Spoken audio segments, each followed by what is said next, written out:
पीले दांत वाली बहू। रंजना कभी ब्रश नहीं करती थी। उसे कितनी बार उसके माँ बाप ने डांटा, लेकिन उसका कोई असर उस पर होता ही नहीं था, जिस कारण से उसके दांत पीले पीले हो जाते हैं। शादी के बाद। अरे बहू, वैसे तो तुझ में कोई कमी नहीं है, पर तेरे दांत इतने पीले कैसे हैं बेटा? कैसे मतलब? कुछ सर्जरी थोड़ी ना कराइए। वो तो क्या नाम, मैं ब्रश नहीं करती थी तो पीले हो गए। अब क्या करूं? आप कहें तो लाल करवा लूं या फिर काले? यार ये क्या है, क्यों माँ से लड़ रही हो? लड़ रही हूँ?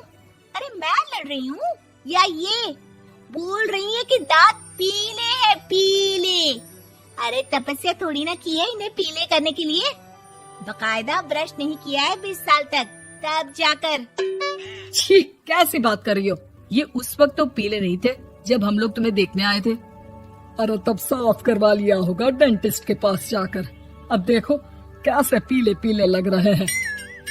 रंजना सास की तरफ गुस्से से देखती है। फिर शुरू हो गई पीले पीले पीले।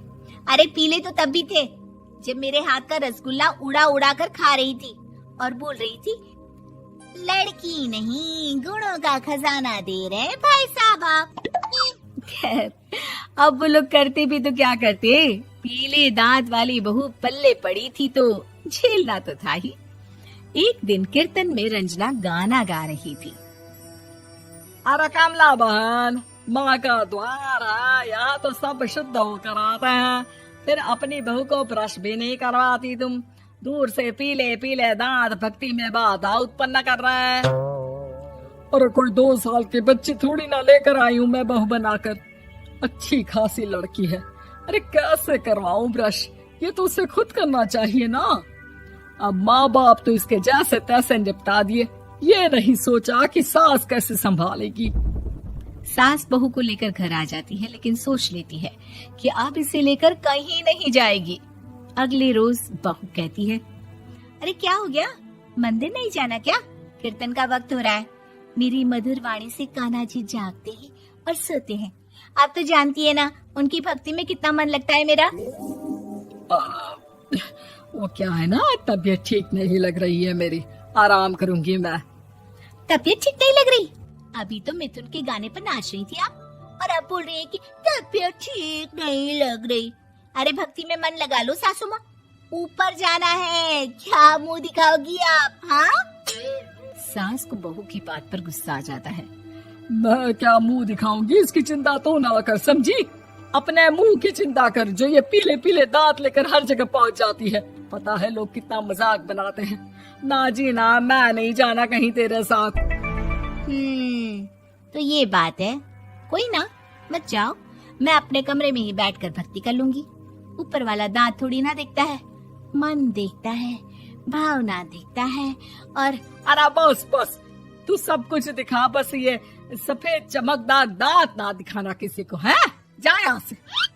बहू को सास की बात का कोई फर्क नहीं पड़ता, वो तो जैसी थी वैसी ही रह जाती है। सुबह नहाकर किचन में खाना बनाना, फिर खाना खाना, कीर्तन भजन करना और सो जाना। एक दिन, माँ जी मैं सहेली के घर जा रही हूँ, शाम को लेट आऊंगी। हाँ हाँ तो जाना, मैंने कौन सा तेरी आरती करनी है घर पर बैठकर। रंजना सहेली के घर जाती है, जहाँ वो पार्टी में जाने की तैयारी कर रही होती है। अरे शिखा, कहाँ जाने की तैयारी कर रही है? मैं गलत वक्त पर आ गई क्या? अरे नहीं यार, उल्टा सही वक्त पर आई है। मैंने ये साड़ी और ज्वेलरी निकाली है यार, शाम को इनके ऑफिस की एक पार्टी में जाना है।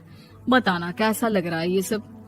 नहीं यार, इस ड्रेस के साथ तो वो वाली ज्वेलरी अच्छी लगेगी। हाँ हाँ सही बोल रही है, मैंने ध्यान ही नहीं दिया। वैसे तो हमेशा से मस्त फैशन सेंस रखती है। तो बड़ा जाती होगी ना पति के साथ पार्टी में। रंजना कुछ नहीं बोलती, बस सोचती है कि यार काश ये बात सही हो जाती, पर मैं क्यों नहीं जाती पार्टी में? क्या इन लोगों की कोई पार्टी होती नहीं होगी? रंजना घर आती है और रात में पति से सवाल करती है, एक बात बताइए, आप मुझे किसी पार्टी में क्यों नहीं ले जाते? क्या आपकी यहाँ ऑफिस में पार्टी नहीं होती? पति बेचारा क्या कहता कि दांत पीले हैं तुम्हारे इसलिए। अरे कोई पार्टी होती नहीं हम लोगों के ऑफिस में, तो कहाँ से लेकर जाऊं? और मार्केट, मॉल, कहीं वीकेंड घूमना, कहीं तो। अरे यार सारे हफ्ते में एक छुट्टी मिलती है, तो सोचता हूँ कि आराम ही कर लूं। क्यों? रंजना मन मार के रह जाती है। पहले कभी सास के साथ मंदिर जाया करती थी, लेकिन वो भी सास ने ले जाना बंद कर दिया। घर बैठी बैठी रंजना बोर हो जाती है। तभी उसे आइडिया आता है और वो मायके जाने का सोचती है। सासू माँ, 2 दिनों के लिए मम्मी के घर जा रही हूँ। अच्छा ठीक है, आराम से जा। और हाँ, माँ से कुछ अच्छी आदत सीख कर आना कि कैसे शरीर के हर भाग की तरह दांतों की सफाई भी जरूरी होती है, समझी? शुरू हो गई ना आप। वो लोग आपकी तरह नहीं है कि छोटी छोटी बात का बतंगड़ बना दे। उन लोगों के लिए मैं मायने रखती हूँ, ना कि मेरे पीले पीले दांत। रंजना माँ को बिना बताए उन लोगों को सरप्राइज देती है, लेकिन जैसे ही वो दरवाजे पर पहुंचती है, अंदर देखती है कि घर वाले कहीं जा रहे होते हैं। अब माँ, काश रंजना दीदी के दांतों वाली प्रॉब्लम नहीं होती, तो वो भी हम लोगों के साथ चलती ना बुआ जी की बेटी की शादी में। हाँ बेटा, लेकिन अब उसे कौन समझाए कि उसको उसके पीले दांत नहीं दिखते, लेकिन उसके आसपास के लोगों को कितना एम्बैरेसिंग फील कराते हैं। मुझे तो कितनी बार उसके स्कूल की टीचर ने शिकायत की कि उसके साथ कोई लड़की बैठना भी नहीं चाहती, और ना ही कॉलेज में कोई उससे बात करना चाहता था।